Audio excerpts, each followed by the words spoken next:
ये हमारे पास रेडियस है। रेडियस जो होती है lateral bone of the four arm होती है। रेडियस की साइड डिटर्मिनेशन इस तरीके से होती है कि जो हमारे पास मीडियल बॉर्डर होता है रेडियस का, वो हमेशा शार्पेस्ट बॉर्डर होता है, उसे हम इंट्रोशियस बॉर्डर भी कहते हैं। सबसे बड़ी आईडी पॉइंट जो होती है इसकी क्या कहते हैं आइडेंटिफिकेशन में, कि जो डॉर्सल टुबरकल होता है it is always on the posterior side. अगर ये पोस्टीरियर की बजाय एंटीरियर पे आ जाएगा तो ऑटोमेटिकली ये लेफ्ट साइड की रेडियस हो जाएगी, क्योंकि ये बहुत सी इसके अंदर सिमिलैरिटीज़ हैं कि जिससे शफल हो सकते हैं।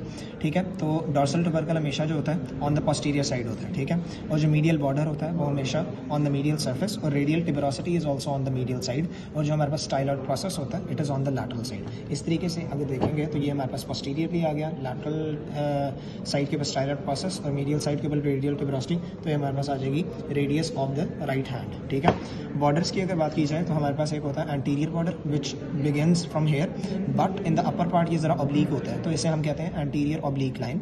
लोअर पार्ट के अंदर ये ज़रा इतना मार्क्ड नहीं है, बट एंड के ऊपर जाके ये शार्प एंटीरियर बॉर्डर होता है। ये जो शार्पनेस नज़र आ रही है ये हमारे पास शार्प एंटीरियर बॉर्डर की है। ठीक है, अब एक बॉर्डर होता है हमारे पास interosseous border which is the sharpest border. ठीक है, और एक बॉर्डर होता है हमारे पास क्या कहते हैं पोस्टीरियर बॉर्डर, जो कि इतना मार्ग नहीं है, but this is the posterior border. ठीक है, अब सर्फेसिस की अगर बात की जाए तो in between the medial border and the anterior border we have the anterior surface. ठीक है, और in between the anterior border and the posterior border we have the lateral surface, और in between the posterior border and the interosseous border we have the posterior surface. ठीक है, अब क्या कहते हैं ये जो हेड होता है इसका ज़रा डिस्क शेप्ड होता है, अंदर से ये कॉन्केविटी नज़र आ रही होती है, और ये हमारे पास जो ह्यूमरस होती है उसकी कैपिटलम के साथ आर्टिकुलेट करता है। ठीक है, अब रेडियल टिबरोसिटी होती है। रेडियल टिबरोसिटी का जो पोस्टीरियर पार्ट होता है वो ज़रा रफ होता है, और ये होती है हमारे पास neck which is a little bit, not little bit, properly constructed area है। ठीक है ना, और हमारे पास on the lower area medial side के ऊपर एक ट्रायंगुलर एरिया होता है जिसे हम कहते हैं ulnar notch, where the ulnar articulates, और इंफीरियर रेडियो अल्नर जॉइंट बना रही होती है। ठीक है, अब हम आ जाते हैं अटैचमेंट्स के ऊपर। अटैचमेंट्स के अंदर सबसे पहले हमारे पास आती है radial टिबरोसिटी।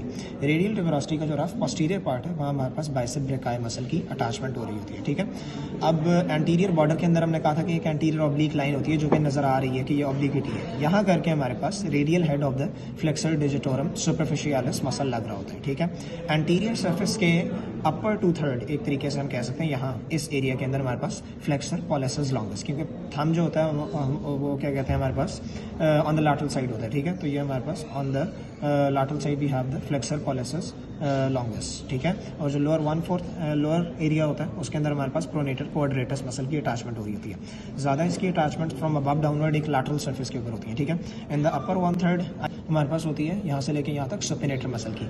In the mid area यहाँ जो रफनेस आ रही है यहाँ हमारे पास अटैचमेंट हो रही है of the pronator teres muscle, और जो लोअर एरिया यहाँ करके हमारे पास ब्रेकियोरेडियालिस मसल की अटैचमेंट हो रही होती है। ठीक है, ये हो गई हमारे पास एंटीरियर सर्फेस कंप्लीट, हमारे पास लैटरल सर्फेस कंप्लीट हो गई है। अब हम आ रहे हैं पोस्टीरियर सर्फेस के ऊपर। ठीक है, ऑन द पोस्टीरियर सर्फेस हमारे पास दो मसल्स होती हैं। ठीक है, इन द अपर एरिया हमारे पास होता है अबडक्टर पॉलिसिस लॉन्गस, और जो लोअर एरिया होता है, या लोअर नहीं बट मिड एरिया, उसके अंदर हमारे पास होती है एक्सटेंसर पॉलिसिस ब्रेविस मसल की अटैचमेंट। ठीक है, अब अगर बात की जाए क्या कहते हैं ये जो हेड होता है और ये जो नेक होती है ये एनुलर लिगामेंट होता है, इसकी कवरिंग के अंदर होते हैं which helps in the free movement of the radius. ठीक है, और सुपिनेशन प्रोनेशन के अंदर इसका काफ़ी रोल होता है। ठीक है, अब हम आ जाते हैं ऑन द लोअर एरिया, जहाँ हमने कहा था लोअर एरिया की बेसिकली 5 सर्फेसेज होती हैं। एक एंटीरियर सर्फेस होती है, एक हमारे पास लैटरल सर्फेस होती है जिसके अंदर स्टाइलॉइड प्रोसेस आ रहा होता है, और एक हमारे पास होती है मीडियल सर्फेस जिसके अंदर ट्रायंगुलर अल्नर नॉच आ रही होती है, और एक हमारे पास होती है पोस्टीरियर सर्फेस जिसके अंदर इतना बड़ा डॉर्सल टुबरकल आ रहा होता है। ठीक है, और एक होती है inferior surface. Inferior surface is basically divided into 2 parts.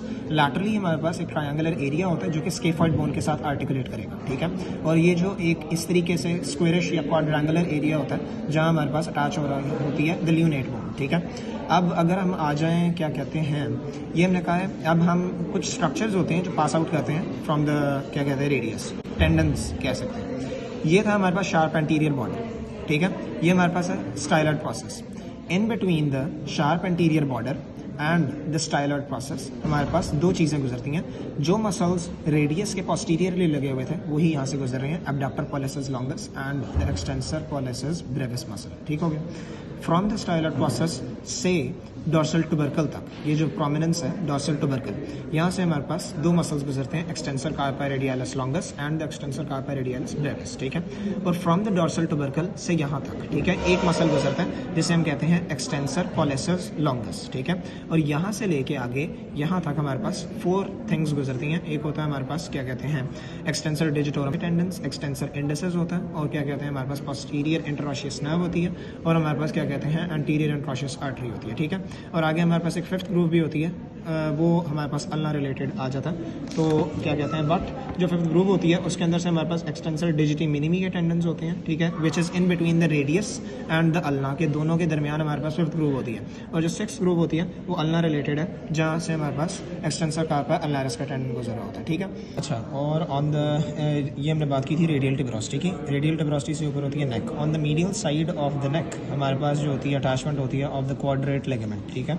और बिलो द रेडियल ट्यूबरोसिटी हमारे पास अटैचमेंट हो रही होती है ऑफ द ऑब्लिक कॉर्ड, ठीक है। क्लिनिकली अगर बात की जाए तो रेडियस के अंदर 3 चीज़ें काफ़ी इंपॉर्टेंट होती हैं। एक होता है कॉलीज फ्रैक्चर, एक स्मिथ फ्रैक्चर, और एक होता है पुल्ड एल्बो, ठीक है।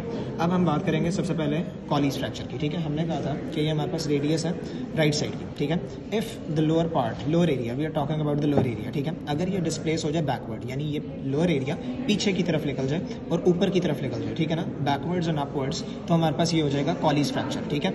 बट अगर यही लोअर एरिया आगे की तरफ निकल जाए तो हम इसे कहेंगे स्मिथ फ्रैक्चर, ठीक है। और एक होता है हमारे पास, हमने बात की थी एनुलर लिगामेंट, अगर जोर से बाजू को खींचा जाए स्पेशली इन चिल्ड्रंस, तो ये जो हमारे पास हेड होता है उसकी अटैचमेंट से निकल जाता है, ठीक है ना, यानी उसके कवरिंग से निकल जाता है, तो उसे हम कहते हैं पुल्ड एल्बो या नर्समेड्स एल्बो भी कहते हैं, ठीक है। तो आई थिंक फिनिश।